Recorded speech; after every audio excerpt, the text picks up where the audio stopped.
Rocky Wing.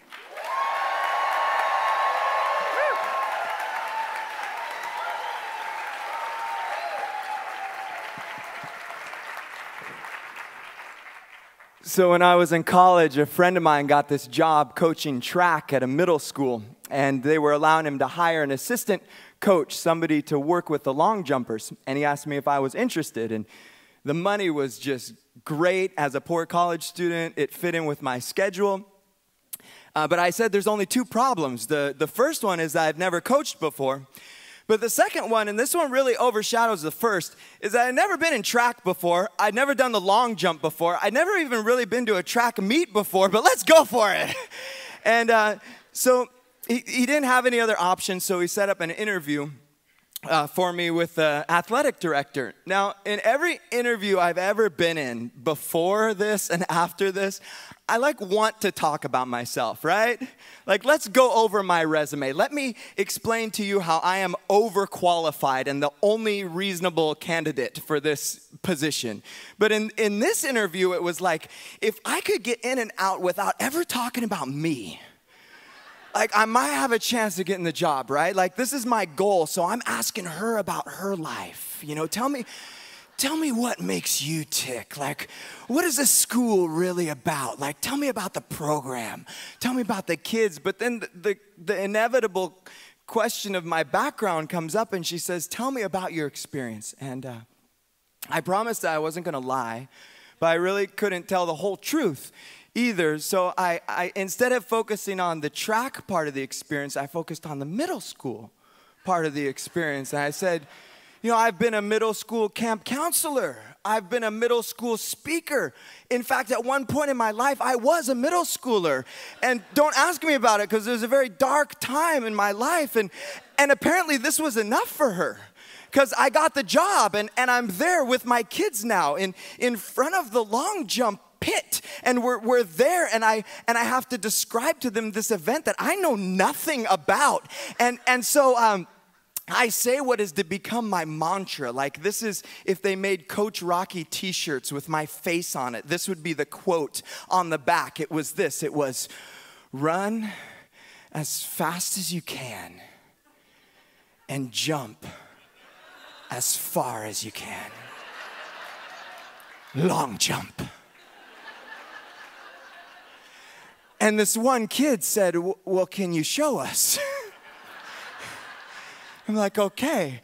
Well, now I have to, right? And I stall, and I'm stretching, and I'm checking the wind, and I'm warming up, getting ready, all these things. And I figure they're either going to find out that I have no clue, or worse, they're going to think I'm doing it right and imitate me, right? And this is just bad, has bad all written all over it. So I get over there, and I'm about ready to make the hugest fool of myself. And my friend, the head coach, he sees what I'm about ready to do. He runs over.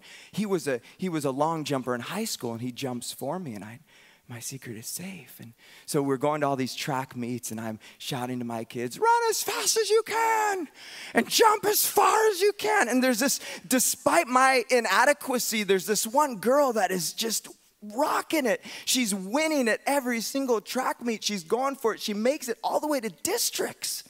And she makes it to the finals in districts. This is for middle school, this is the pinnacle. This is it. If she wins here, she's the queen of the long jump in the state of Oregon, right? This is big stuff. So I'm there, I'm watching her. The thing that I discovered about the long jump is that you have 3 jumps, and they take the longest one. It's called the long jump. But there's this trick, and the thing is, there's this line that separates the runway from the pit, and if your foot crosses this line, it's bad, and it's called a scratch, and the jump doesn't count. Well, this girl who'd been doing so great had scratched her first 2 jumps in the finals at districts, and then she's starting to cry, and she's breaking down, and she's lost all confidence in herself. I'd never seen her like this before, and her head is down. And who does she go to? Her coach. And she says, Coach, I don't know what I'm doing wrong. Tell me what I'm doing wrong. Tell me, what do I need to do? And I'm like, I don't I don't know. And at that moment, like the weight of what I had done just hit me. And I think I don't care about the money anymore. I don't care if I'm found out to be a fraud. I just want this girl to win, to get what she's worked for, what she deserves. And I think if she had any other coach, she could do this thing, she could win this thing, but she's stuck with me. And while I'm thinking all this, I have this thought. Like, this girl, she knows how to jump. She's been doing it all season long. What she needs is somebody to believe in her. And I can do that. And so I start to go through my mind like all these Disney sports movies, you know, like Mighty Ducks or Air Bud 3, the Golden Retriever, and I'm like going like through it, and finally I get the inspiration. I look her right in the eye, and I put my hand and I say, look at me. She looks at me and I say, with as straight a face as possible, I want you to forget everything I ever taught you.